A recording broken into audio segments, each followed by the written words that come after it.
Hi everyone, welcome to Group's 12 presentation on inclusion and social justice. The members of this group are myself, Carrion Rose, Arifa Sadiq, Christine Russell, Himitri Ruxane, Diana Ross, Clarissa Schumann, Kim Rose, and Jasoda Brookman. Inclusion and social justice are among the main guiding principles of the creation of societies that are not only equitable but also harmonious. Inclusion is an approach that makes sure that all people, in spite of their differences, are valued, respected, and have equal opportunity to participate fully in a social, economic, and political life. This presentation will explore what inclusion and social justice are, the intersection of the two concepts, and shows example of the importance of applying these two concepts in a real world environment. It is also going to discuss some of the challenges that lies in the way of achieving inclusion and suggest practical ways those barriers can be surmounted. With these aspects in sight, this presentation aims to establish the importance of incorporating inclusion in building social justice and offer practical lessons for constructing equitable communities. Inclusion and social justice are essential concepts for fostering equity and fairness in our society. So, inclusion focuses on creating environments where all individuals, regardless of their differences, feel valued and can fully participate.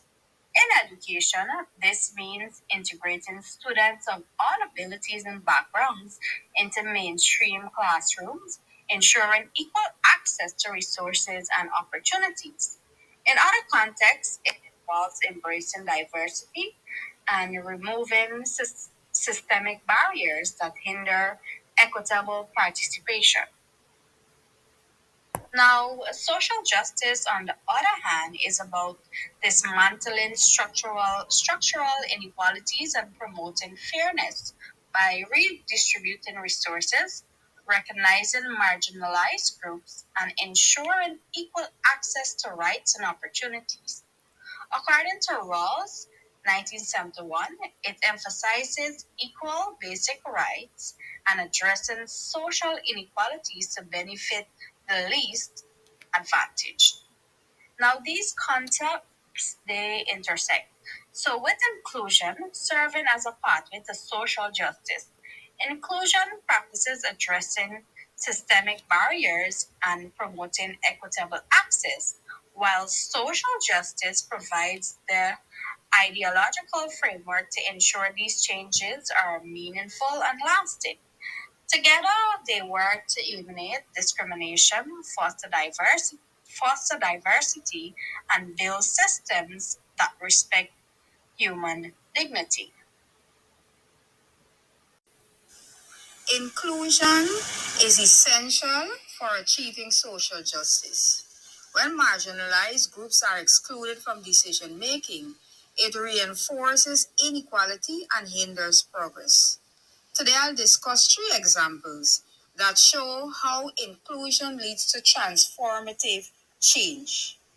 Firstly, let's look at the LGBTQ advocacy in Guyana in 2023. The Guyana Together campaign by SASOD educated the public and lobbied for the repeal of discriminatory laws. By including LGBTQ plus voices, this movement is challenging stigma and promoting equality. Next, let's consider Gwen Mills, the first female president of Unite Here in 2024. Her leadership has broken barriers for women of color while ensuring workplace policies protect marginalized groups. Her story shows how inclusion in leadership benefits everyone, not just individuals. And finally, Indigenous people in Guyana have long been excluded from decisions about their land. This exclusion has caused environmental degradation and deep social injustices. Including these communities in decision making is not only fair but also crucial for sustainable management. These examples show that inclusion strengthens justice by addressing historical inequalities and amplify marginalized voices. Whether through advocacy, leadership, or environmental decision, inclusion benefits everyone. To create a fair world, we must commit to ensuring every voice is heard. Thank you.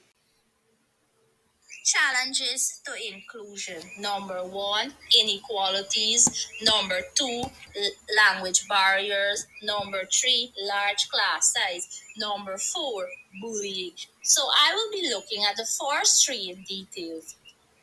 Symmetric inequalities. Socioeconomic inequalities, such as poverty and social marginalization, often manifest as barriers to education. HAR 2018 states that systemic inequalities limit marginalization population from accessing high quality, inclusive education. These barriers disproportionately affect rural areas where resources and infrastructures are inadequate. Example, in rural areas of Guyana, school may lack basic infrastructure such as electricity and internet access, preventing students from accessing the same quality of education as their urban counterparts. This reinforces a cycle of poverty and exclusion. Number two, language and communication barriers. Language differences between students and the minimum of instruction create significant challenges for inclusion. Mancini Cross et al. 2019 highlight that students who do not speak the primary classroom language face difficulties in understanding the lesson, participating in discussions, and achieving academic success. For example, in Guyana, where English is a national language, indigenous or Spanish speaking students may struggle to keep pace with their peers in classrooms that lack bilingual or translation support. These language barriers put them at a disadvantage and limits their opportunity. Number three, large class size. Overcrowded classroom reduce the ability of teachers to provide individualized support. Antonian et al. 2024 highlight that school with high enrollment and limited resources will prevent students from receiving the personalized attention they require to succeed. For example, in schools where it has over 35 to 40 students in a classroom, it's impossible, yes, for one or sometimes two teachers to provide personalized support to students with disability or learning difficulties. My name is Himji Roop Singh, and I'll be looking at the possible solutions for inclusion. Number one, systematic inequalities. To rectify systematic educational disparities, educational institutions and governmental bodies must prioritize equitable funding and resource distribution. This entails allocating supplementary resources to underfunded schools in marginalized communities to ensure access to textbook, technology, and extracurricular activities. Moreover, establishing social support system, including complimentary school meals and transport subsidies, can, mit- can mitigate the social economic difficulties encountered by students from low income households.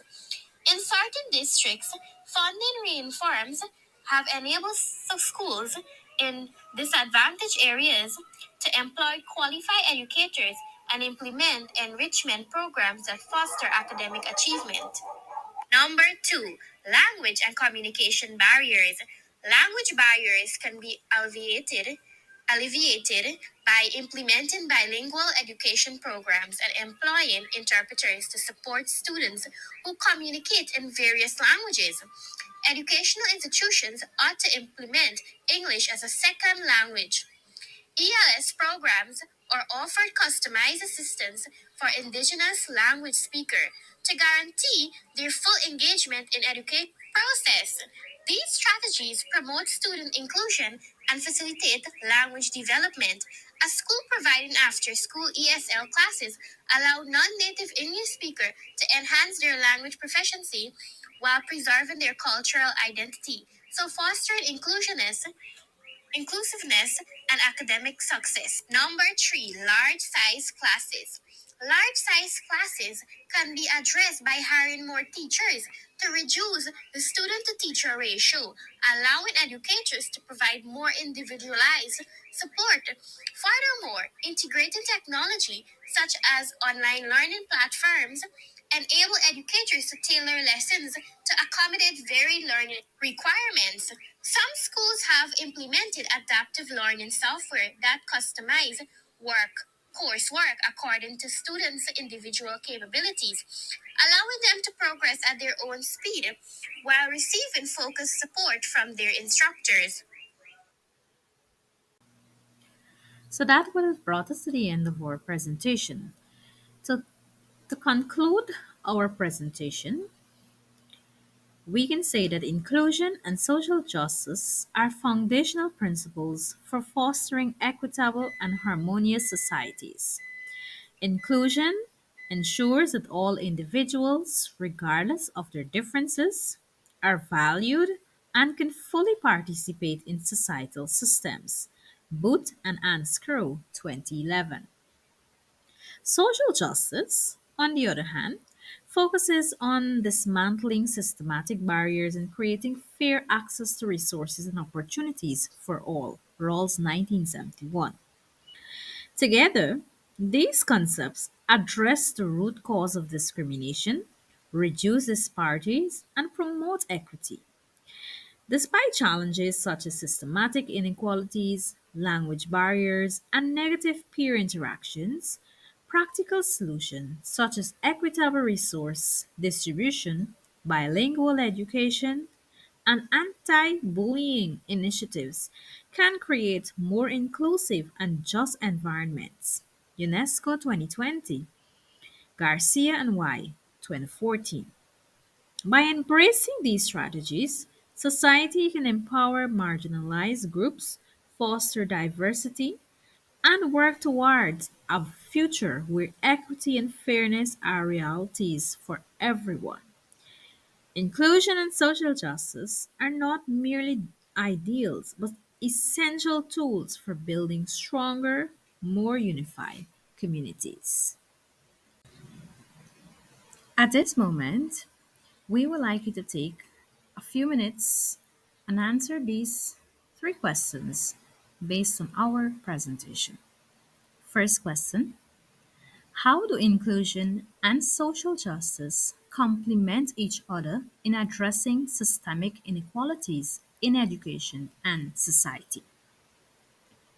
Second question: what strategies can be implemented in schools to overcome challenges such as language barriers and large class sizes to promote inclusion? Our final question: why is it important to include marginalized groups such as Indigenous people or LGBTQ plus individuals in decision making processes, and how does this promote social justice? Take a few moments of your time and answer these questions.